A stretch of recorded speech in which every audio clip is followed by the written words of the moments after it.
Today is January the 11th, 2026. January 11th, 2026. On a Sunday, my favorite day. I just like the calmness of Sundays.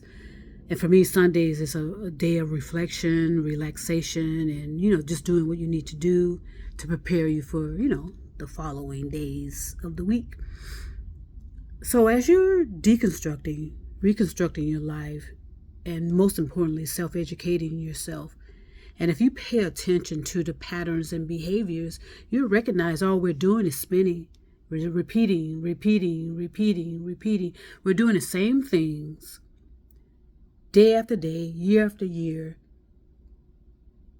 thousands of years after thousands of years, millions of years after millions of years, without necessarily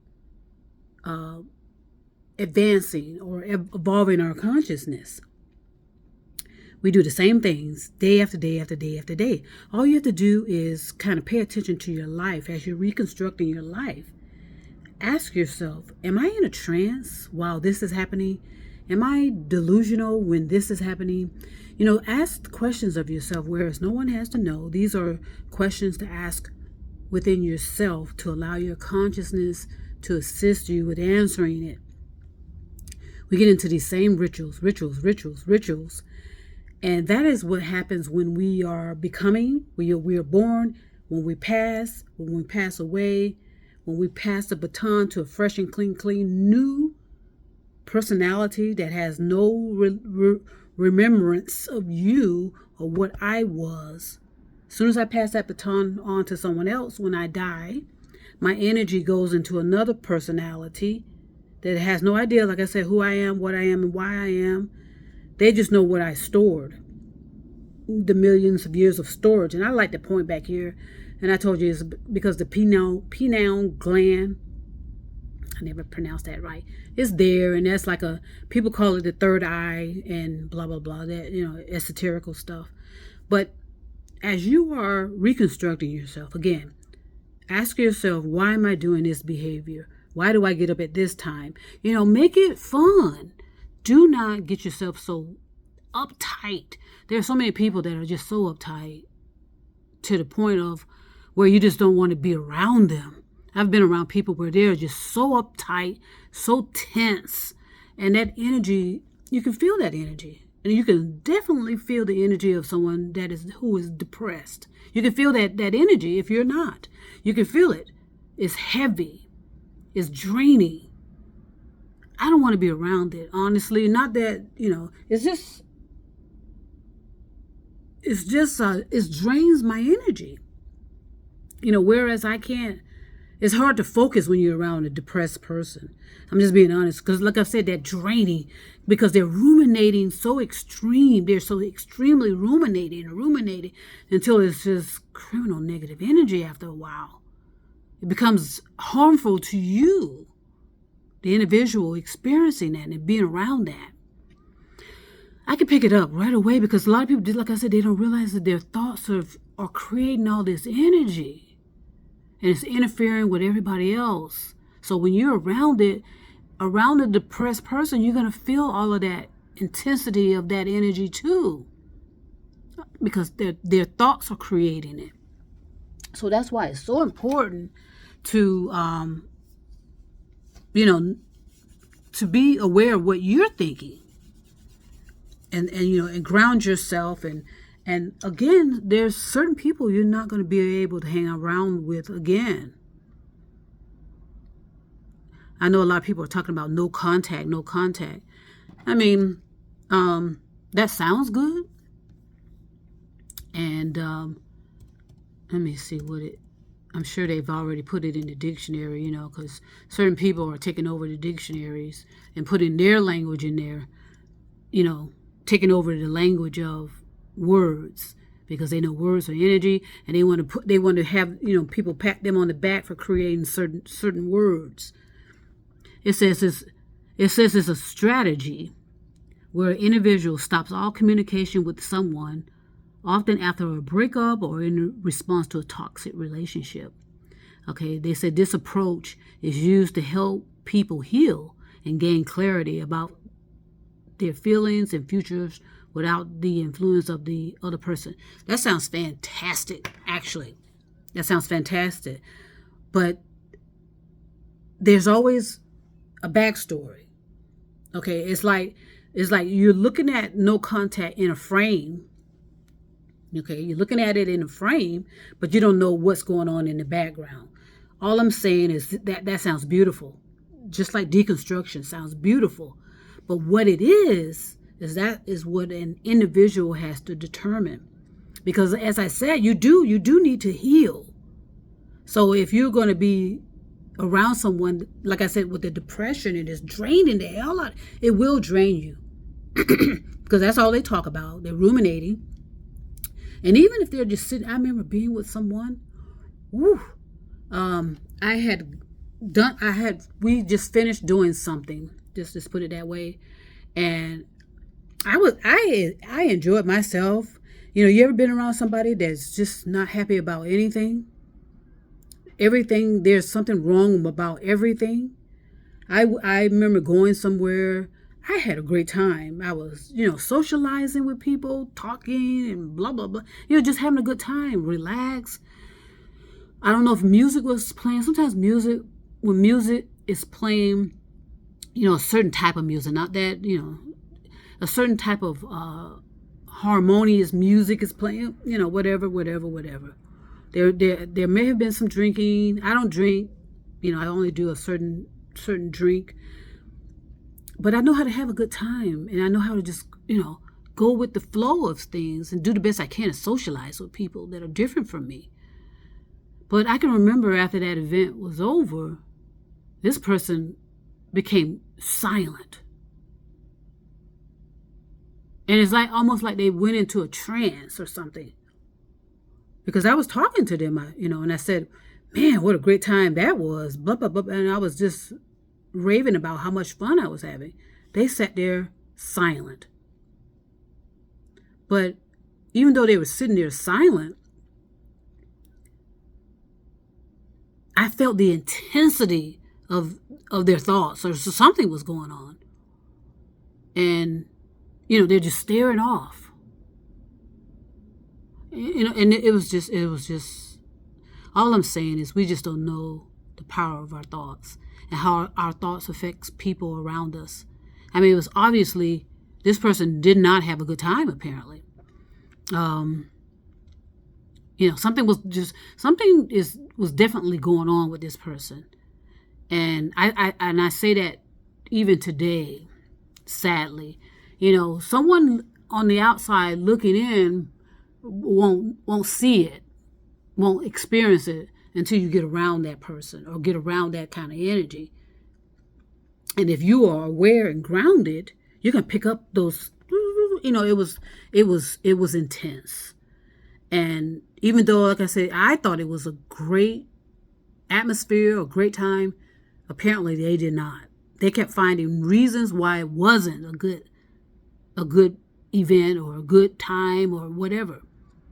And it was intense. I've never felt that before, to be honest with you, where someone's so intense. And usually it's religious people. Religious people are extremely intense. They're intense, okay? They're self-righteous when you get around them in private. But in the public eye, they are confident. They're oratories. They love to hear themselves speak. They usually are very attractive people. Okay? So all I'm saying is know who you are and know how to protect that. Once you deconstruct, your eyes are gonna be wide open. And you're gonna know where certain dangers are coming from. Because you're being aware. You're in the moment of it. And that's why I say you're not gonna be able to hang around certain people anymore. You're not gonna be able to hang around in certain environments anymore. It's just the same thing what they say about those who are suffering from a substance abuse, narcotic of some sort, whether it's alcohol, drugs, prescription drugs. They tell you, well, I don't know if they're telling people this, that you're not supposed to be in the company of that anymore. Okay, so what if it is your parents? What if it is your husband, your wife? So there's a lot of things to consider. There's a lot of work involved. And that sounds beautiful. No contact. That sounds beautiful. Just as deconstruction sounds beautiful. So I'm going to I give people the benefit of the doubt, but I know a lot of people are just looking to trend. Okay, they want to be the first ones trending. They want to get everybody listening to them only, though. That's where the issue comes in. So when you're self-educating yourself, you have to consider everybody. Go back to biology, especially. Please take a biology course if you need to, and understand what is really going on. And that way, when you do reconstruct yourself, you're doing it on a more solid foundation. You're not hallucinating in trances, ruminating. You're revisiting why I follow a certain religion, and religion can be your sexuality, can be a religion, your gender. It's not just religious dogmas. It can be a religion of animal rescue, homelessness, advocacy. All of that can be a religion, and that's where the dangers are. So as you're deconstructing your life, and re-educating yourself, take those moments of aloneness to ask yourself, okay, why am I doing this? And remember, things are just framed for you on the social media platform. All you see is the frame. You don't see what's going on in the background. I started noticing things. I said something about those that are walking for peace, which I think is a beautiful thing. But finally, someone is revealing what's actually going on in the background of that. It sounds like it potentially will be violent, and I sense it will. Okay, even though these people are walking for peace, I said to you, find out exactly what is actually going on, and I sense that it's going to be violence towards those individuals walking for peace. There's going to be violence. All you have to do is think about the Black American civil rights movement, what was happening to them when they were attempting to be nonviolent. Okay, do your history research. Okay, we are a violent, especially this country we are a violent nation. We believe we can have peace with violence. Okay, that's a contradiction.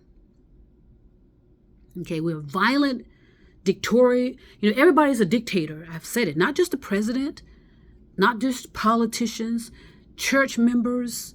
You got supervisors in small chain restaurants and convenience stores, leasing offices who are dictator-like. In other words, they're interfering with your ability to provide for yourself. They're interfering with your ability to provide the basic necessities in your life. Imagine having a manager who knows that you're struggling. They know you're struggling. They know you may have some mental episodes going on. But what do they do instead? Some managers will send you home knowing that this person needs to work in order to, what? Pay their bills, pay their rent, pay their mortgages. Instead of attempting to assist and say, hey, how can I assist you with, because it's obvious this and that and the other is going on. Instead of being cruel to people and being so rude and so self-righteous. You get a little power and you think you can control people. All you're doing is harming people, and you're wondering why people retaliate. People are getting desperate to pay their bills. They're getting desperate to put food on the table. And then you have this little bit of power, and so you assume that you can interfere with their abilities to provide for themselves. Why would you send someone home when you know that they need to pay their bills and pay their rent? And in other words, they're struggling, whether it's and especially mentally. Why would you do that? Well, people do that when they know that some people are suffering. Oh, she got an attitude. Instead of going over and say, hey, can I assist you in some way? And be genuine about it. Or if you can't be genuine about it, find somebody else that can. Not all of us have empathy for people. Not at all. So have someone else that has some empathy and just as much power as you think you do to see if they can resolve the situation and be kind and gentle with people and help them along. That can be done. That's the easiest part to do. But no, when people wield power, they get all caught up in that, and then they get on the social media complaining about people and carrying on. It's a cause and effect. So when things start happening, those of us on the outside looking in, yes, we can still have empathy. But in some cases, we need to step aside and not interfere and allow the consequences to speak for themselves, because they will. You can't stop energy. And it's all energy, all energy. So I'm going to go ahead and start right now and get my day going. But, stay righteous. Okay? Treat people with kindness and gentleness. If you cannot do that, get yourself into some aloneness and ask yourself, what is your problem? And see how you can resolve it. But be kind and gentle about it. Just say, look, Michelle, snap out of it. You can call out to yourself. Snap out of it. Get a grip. What is going on? Why are you being cruel to people? Why are you calling people names? Why are you interfering with people's ability to provide and take care of themselves? Who made you king? Who made you queen? Okay? Who made you God? Okay? Who made you Jesus, Lord? All because you say that you're highly favored. Because you're saying that you're highly favored. Okay, ask yourself why you believe that. It's a belief. I'm chosen. Ask yourself why you believe you're chosen. Chosen for what? Answer those questions. And then decide, okay. And you'll decide that a lot of that is just a bunch of bullshit. Okay? And most people who have all this so-called power are the most miserable. Or the most power they believe they have are the most miserable. These CEOs, okay? These so-called high-level leaders and managers and blah, blah, blah. They're the most miserable.